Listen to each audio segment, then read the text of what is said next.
Ça va être hyper marrant.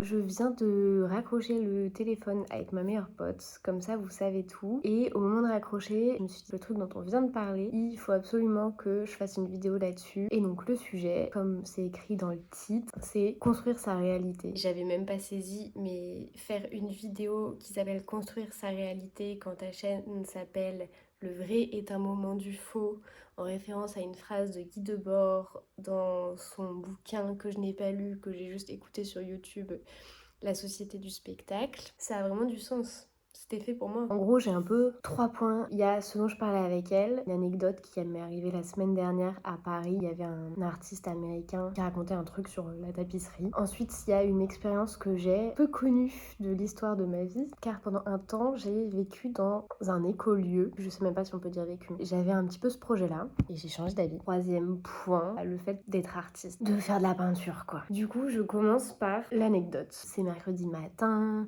tout le monde a la tête dans le cul.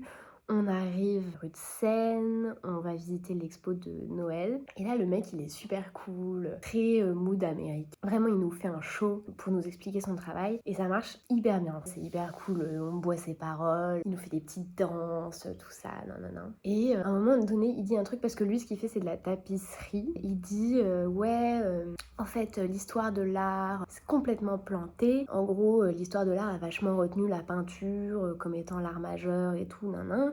Mais en vérité, dans l'histoire, la tapisserie, ça a toujours été beaucoup plus précieux que la peinture. Et là, il donne l'exemple d'un vieux roi de France ou de je sais pas qui, enfin de l'époque où ils avaient des châteaux et ils se déplaçaient de château en château et tout. Et il dit, ouais, les mecs, quand ils se déplaçaient de château en château, ils emmenaient pas les peintures, mais ils emmenaient les tapisseries. Et donc ça, c'est un peu la preuve ultime que la tapisserie, c'est beaucoup plus précieux que la peinture. Et donc moi, j'écoute ça et je suis en mode, bon bah évidemment, je fais de la peinture, donc moi j'ai plus envie de croire que la peinture c'est mieux, mais je veux dire, la tapisserie c'est très bien. Enfin, et c'est ce que je racontais à ma meilleure pote, je lui dis mais en fait franchement tout le monde prêche à sa paroisse quoi, ça n'a aucun sens tout ça, qu'est-ce qu'on s'en branle de qu'est-ce qui est mieux. En fait ce qui est mieux c'est ce que tu préfères, c'est pas qu'est-ce qui est mieux dans l'histoire de je sais pas quoi, ça n'a aucun sens. Et en même temps je me disais mais si j'avais kiffé la tapisserie j'aurais trop kiffé cet argument, je l'aurais sûrement ressorti derrière en mode non mais en fait excusez-moi vous n'avez rien compris, tu vois genre t'es avec des potes et tout, t'es genre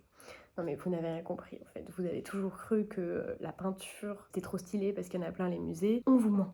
Les mecs, on vous ment, je vous jure, en fait c'est la tapisserie, tu vois. Je sais pas pourquoi pas. Ça c'est mon premier point sur construire sa réalité. Il y a tellement de paradoxes vivants dans le monde que, en fait, ce qui est mieux, c'est ce que tu préfères. Donc mon deuxième point, qui est quand même une histoire un peu débarre et une vraie expérience, je pense, que j'ai dans ma vie, c'est quand j'étais en troisième année, je crois, des arts déco, donc c'est l'année juste avant le Covid, 2020, 2019-2020 en gros. Je m'intéresse grave à tous les trucs d'écologie et tout, mais encore plus que de s'y intéresser, c'est un style de vie en fait. Je rentre dans l'espèce d'idée à laquelle je crois toujours, comme quoi on va tous mourir parce qu'on va détruire notre planète, et je me dis putain, moi je suis jeune, je suis la jeune génération et tout, on va changer les choses. Et je sais pas, par exemple, c'est pas trop mon truc de faire du militantisme, pour autant, je me mets à réfléchir à comment je veux vivre ma vie en fait, quel genre d'action je veux avoir et qu'est-ce que je peux changer à mon échelle. Donc je change plein de trucs, je change tout ce que je peux.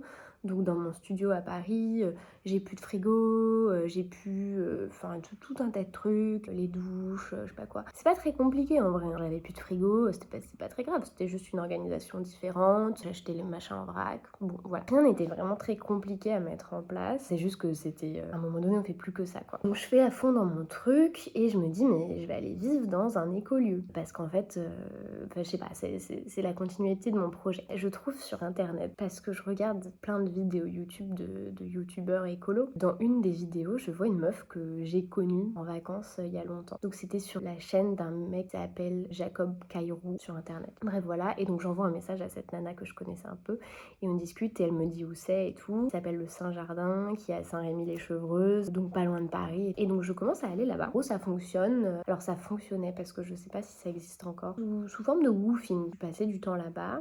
Tu donnais de ton temps pour le lieu et notamment pour le jardin. Et en échange, tu pouvais crécher là, on bouffait tous ensemble et tout. Toute la bouffe venait de Récup Alimentaire. J'étais un peu sur le point de m'installer de façon pérenne là-bas et ça aurait été pour continuer mes études parce que c'était sur le RER B, tout ça, donc mon école aussi. Tout ça était très bien. Moi, je vivais complètement dans mon rêve. Tout le monde était climatologue. Antoine, donc qui a sa chaîne là, Jacob Cairo. Lui, il est climatologue, il est hyper rigolo, il dort dehors, ambiance cabane et tout. Il construisait dans le jardin un dôme géodésique hyper stylé d'ailleurs. C'était quand même un petit peu camping. Faut pas croire que c'est exactement comme sur les vidéos, mais c'était cool. Et en fait, à un moment donné, j'ai eu une discussion un soir avec la propriétaire. Et je sais pas, elle devait être un peu fatiguée ou quoi, mais elle m'a un petit peu expliqué que le côté humain l'intéressait pas. Je le dis avec des pincettes parce que après ça, j'ai arrêté d'y aller. Elle m'explique que le côté humain l'intéresse pas trop, mais qu'en revanche, c'est bien qu'il y ait des gens qui travaillent dans le jardin parce que si personne n'y travaillait, il n'y aurait pas de jardin et qu'elle n'aurait pas spécialement les moyens de les rémunérer quoi. Donc à partir de là on tire les conclusions qu'on veut. Je suis pas la seule à avoir pensé ça parce que ça a fini par mal tourner. Antoine il y a eu un moment donné où il y a eu une vidéo